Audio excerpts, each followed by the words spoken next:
मैं doctor Udal Kumar, assistant professor, Acharya Narendra Dev, Kisan PG college, Babhnan Gonda. विद्यार्थियों, आज का ये वीडियो परास्नातक संस्कृत उत्तरार्ध के विद्यार्थियों के लिए है। आपने आचार्य मम्मट भट्ट रचित काव्य प्रकाश पुस्तक का अध्ययन किया। आपके पाठ्यक्रम में पूर्वार्ध में काव्य प्रकाश का प्रथम उल्लास, नवम उल्लास एवं दसम उल्लास, जिसमें कि प्रथम उल्लास में आपने काव्य प्रयोजन, काव्य हेतु, काव्य लक्षण और काव्य के भेद वर्णित हैं, आपने अध्ययन किया। नवम उल्लास में शब्दालंकार, दसम उल्लास में अर्थालंकारों की चर्चा है, आपने पढ़ा।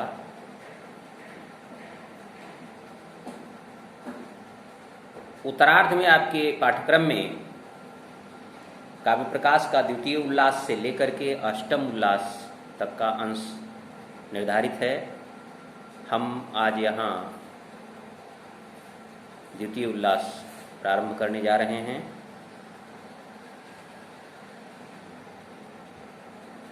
आपने प्रथम उल्लास में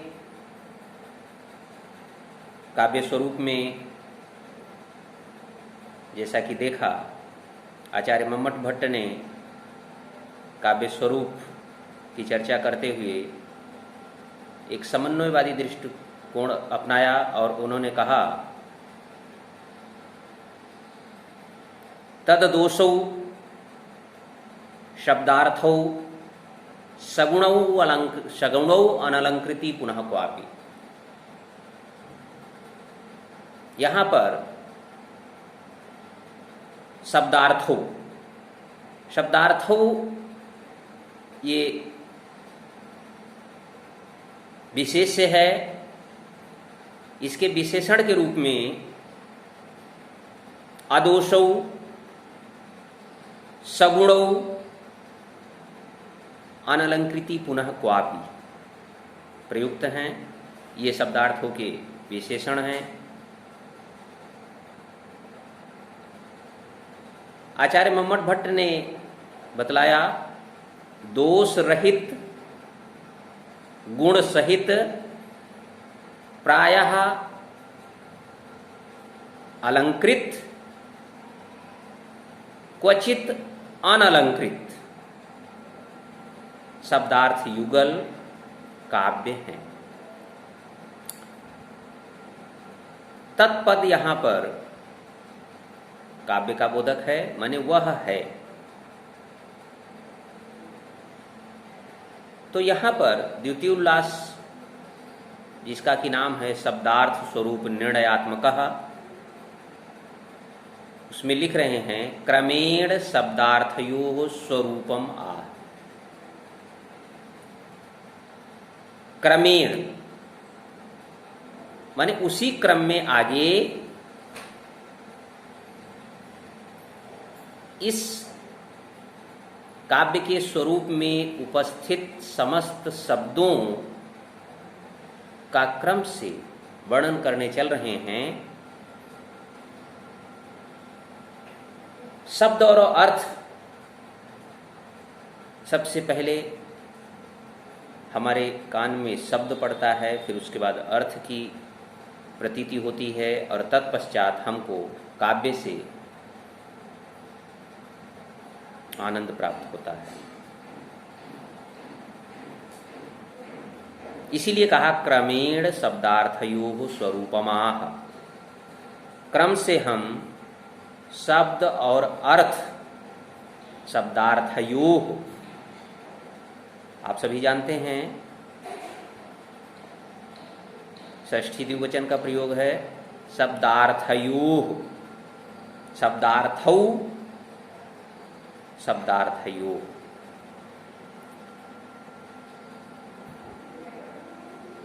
तो अब उसका स्वरूप बतलाने जा रहे हैं कि शब्द कितने हैं, अर्थ कितने हैं। उसी क्रम में उन्होंने बताया आगे कि स्याद् वाचको लाक्षणिकः शब्दो अत्र व्यंजकस्त्रिधा। शब्द अत्र, अत्रेति काव्ये, यहाँ काव्य में त्रिधा शब्द, 3 प्रकार के शब्द हैं। कौन कौन से? वाचकः, लाक्षणिकः, व्यंजकः।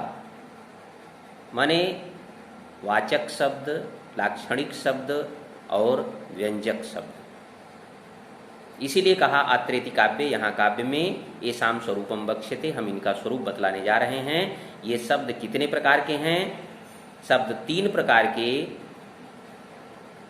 जिस काव्य की हम चर्चा करने जा रहे हैं उस काव्य में 3 प्रकार के शब्द होते हैं, वाचक, लाक्षणिक और व्यंजक।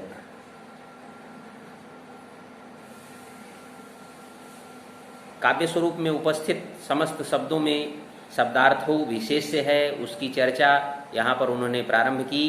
क्रम से आगे शब्द और अर्थ, शब्द से अर्थ कैसे निकलता है,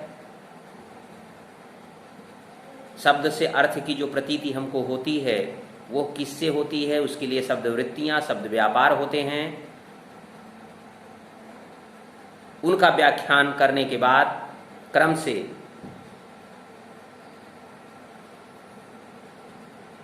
अभी जैसा कि प्रथम उल्लास में चर्चा हुई थी काव्य भेद इत्यादि, तो सब की चर्चा करते हुए दोष, गुण और अलंकारों की चर्चा पूर्ण रूप से काव्य प्रकाश में की है। तो अब यहाँ पर वो उसी क्रम को आगे बढ़ाते हुए शब्द को बताया। शब्द कितने हैं? 3। कौन कौन से? वाचक, लाक्षणिक और व्यंजक। अगली कारिका में कहते हैं वाच्यादयः तदर्थाः स्युः। तदर्थाः वाच्यादयः, वाच्य, लक्ष्य, व्यंग्याः। इन शब्दों के क्रम से वाच्य, लक्ष्य और व्यंग्य अर्थ होते हैं।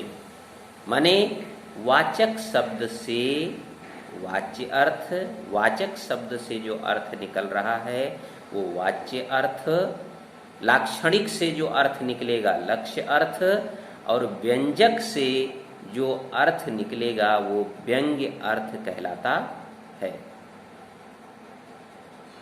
अब ये अर्थ कैसे निकलता है? क्या ये निर्धारित है कि अमुक शब्द वाचक है, अमुक लाक्षणिक है, अमुक व्यंजक है? एक शंका हमारे दिमाग में उठती है कि कोई डिक्शनरी बनी हुई है जिसमें कि वाचक शब्द अलग हैं, लाक्षणिक अलग हैं, व्यंजक अलग हैं? नहीं, ऐसा नहीं है। कोई भी शब्द वाचक हो सकता है, कोई भी शब्द लाक्षणिक हो सकता है, कोई भी शब्द व्यंजक हो सकता है। ये है प्रयोग पर निर्भर करता है, और प्रयोग जैसा किया गया, श्रोता ने उसका अर्थ कैसे लिया, किस अर्थ में लिया। एक ही शब्दों के अनेक अर्थ हो जाया करते हैं, आपने श्लेष में भी पढ़ा। तो इस तरह की अनेक प्रकार की प्रतीति एक ही शब्द के श्रवण से होती है। तो अब प्रश्न उठता है किसको वाचक माना जाए, किसको लाक्षणिक माना जाए, किसको व्यंजक माना जाए। इसकी चर्चा आगे की जाएगी। फिलहाल यहाँ पर अभी ये इतना बतला रहे हैं आचार्य मम्मट भट्ट कि काव्य भूमि में 3 प्रकार के शब्द होते हैं, वाचक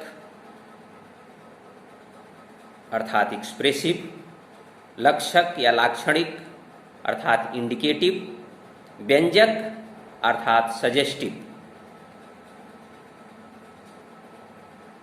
थोड़ा सा हम एक उदाहरण से इनको समझते हैं। हम कहते हैं गौ, गौ शब्द का जब प्रयोग करते हैं तो गौ शब्द का प्रयोग करने के अनंतर सामने वाला जो श्रोता है वो समझता है कि एक शासनादिमान पिंड है। भाई बहुत सारे प्राणी हैं, बकरी है, भैंस है, घोड़ा है, तो उनमें कहा गया गौ, तो गौ से क्या हम तुरंत जान जाते हैं कि एक शासनादिमान जिसमें गलकंबल गले के पास जो एक कंबल जैसी आकृति लटकी होती है वो गलकंबल है, और वह केवल गौ जंतु में होती है, गौ प्राणी में होती है। तो गौ कहने से हमें उसका जो एक सीधा सा अर्थ, वाच्य अर्थ जो निकलता है, वो हमको प्रतीत उसकी प्रतीति होती है, और हमने गौ का अर्थ गाय इस अर्थ में कि ये गौ प्राणी है, इस प्रकार जो हम लेते हैं ये है हमारा वाच्य अर्थ है। दूसरा हम कहते हैं कुर्सी का आदेश है। कुर्सी का आदेश है, ऐसा कहने पर हमको एक प्रतीति होती है कि कुर्सी क्या है? कुर्सी एक निर्जीव है, निर्जीव वस्तु आदेश नहीं दे सकती है। कुर्सी, चेयर किसी पदार्थ से निर्मित हो सकती है, वो चाहे प्लास्टिक हो चाहे लकड़ी की हो, सबको हम कुर्सी कहते हैं। लेकिन क्या कुर्सी आदेश दे सकती है? नहीं दे सकती है। यहाँ पर जो बात कही जा रही है कुर्सी का आदेश है, तो कुर्सी का आदेश ऐसा कहने से एक बात दिमाग में जो आ रही है कि कुर्सी पर बैठा व्यक्ति, माने कुर्सी पर आसीनस्थ जो पदाधिकारी है, जो पद एक आसीन है उस पर, उसका आदेश है। तो अब कुर्सी का अर्थ यहाँ पर कुर्सी पर आसीन व्यक्ति यह निकलता है, और जब ऐसा अर्थ निकलता है तो वह लक्ष्य अर्थ कहलाता है, और वो लक्ष्य अर्थ निकलने के बाद ही कुर्सी जो पद है अब वो शब्द लाक्षणिक हो गया। यहाँ पर हम उसको वाचक नहीं कहेंगे। जब कुर्सी का एक सामान्य अर्थ होता है कुर्सी, तो वह वाचक होगा। लेकिन कुर्सी का आदेश में कुर्सी का जब अर्थ हम ले रहे हैं कुर्सी पर आसीन व्यक्ति, ऐसा जब अर्थ हो रहा है, तब यह पद कुर्सी यहाँ पर लाक्षणिक बन गया, शब्द लाक्षणिक हो गया, और जो अर्थ निकला कुर्सी पर बैठा व्यक्ति, यह लक्ष्य अर्थ हो गया। माने वही कुर्सी पद प्रयोग के आधार पर अगर हम कहते हैं राम कुर्सी पर बैठा है, कुर्सी पर राम बैठा है, तो वहां पर कुर्सी सामान्य रूप में है, हम वहां पर उसको वाचक बोलेंगे और उसका वाच्य अर्थ होगा। लेकिन जब हम ऐसा प्रयोग कर रहे हैं कुर्सी का आदेश है, तो जब उसका ये अर्थ निकल रहा है कि कुर्सी पर आसीन व्यक्ति का आदेश है, तो यह यहाँ पर उसका लक्ष्य अर्थ हुआ, और यह पद, यह शब्द लाक्षणिक बन गया। इसी क्रम में हम आगे व्यंजक पर चलते हैं। व्यंजक क्या है? जैसे किसी ने कहा सायंकाल हो गया, तो सायंकाल हो गया का मतलब सब लोग सामान्य रूप से जानते हैं सूर्यास्त हो गया। प्रातः होती है, प्रातः काल सूर्य जब उदित होता है तो हम उसको क्या कहते हैं? प्रातः काल हो गया, और जब सूर्य अस्त होता है तो सायंकाल हो गया। लेकिन जब इस पद का सायंकाल हो गया, अन्य अन्य व्यक्तियों के लिए इसके अन्य अन्य अन्य अर्थ, अलग अलग अर्थ होते हैं। जैसे एक पशुचारण व्यवसाय में लगा हुआ चरवाहा, वो यह प्रतीति जब होती है सायंकाल हो गया, तो वो क्या करता है? अपने उन पशुओं को घर की तरफ हाँक देता है। उनके लिए क्या है कि सायंकाल हो गया का अर्थ क्या हुआ? ये पशुओं को घर ले चलने का समय आ गया। एक धार्मिक व्यक्ति जो तपस्वी है, सन्यासी है, उसके लिए संध्या बंदन का समय हो गया। अन्य जो किसी ऑफिस में काम कर रहे हैं उनके लिए सायंकाल का घर जाने का वक्त हो गया। तो यहाँ पर उस सायंकाल हो गया का अर्थ किसी को घर जाने के लिए, किसी के पूजा करने के लिए, किसी सबके जो जैसे हैं उनके अपने अपने कृत्यों, अपने अपने कर्तव्यों के अनुसार उसका एक अलग अलग अर्थ हो जाता है। तो यह यहाँ पर व्यंजक शब्द है और उसका जो अर्थ निकल रहा है वो क्या है? व्यंग्य अर्थ है। तो इस प्रकार ये ध्यातव्य बात यहाँ पर है मुख्य रूप से कि कोई भी शब्द व्यंजक हो सकता है, कोई भी शब्द लाक्षणिक हो सकता है, कोई भी वाचक हो सकता है, या एक ही पद कहीं पर वाचक हो सकता है, प्रयोग के आधार पर कहीं लाक्षणिक हो सकता है और कहीं पर व्यंजक हो सकता है। यह कोई पैमाना नहीं है, कोई मानक नहीं है कि अमुक डिक्शनरी में लिखा है कि अमुक वाचक शब्द है, अमुक लाक्षणिक शब्द है या अमुक व्यंजक शब्द है। ऐसा कहीं पर कुछ निर्धारित नहीं है।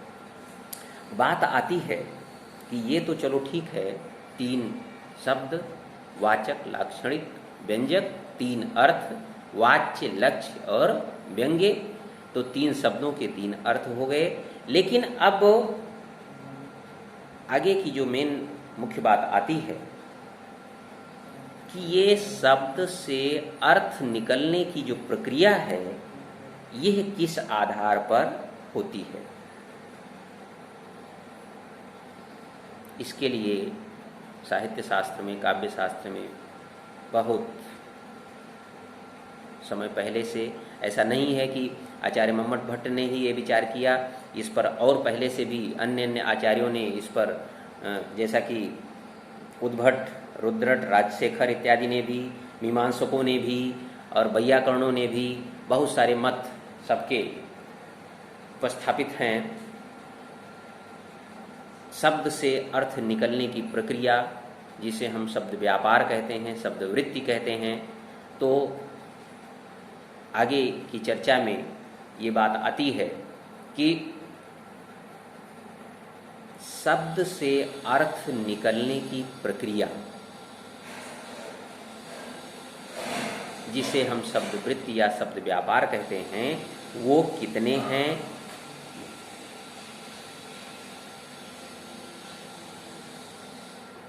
मीमांसकों ने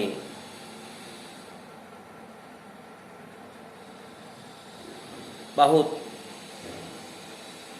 विचार करते हुए बहुत सारी बातें इस विषय में रखी हैं।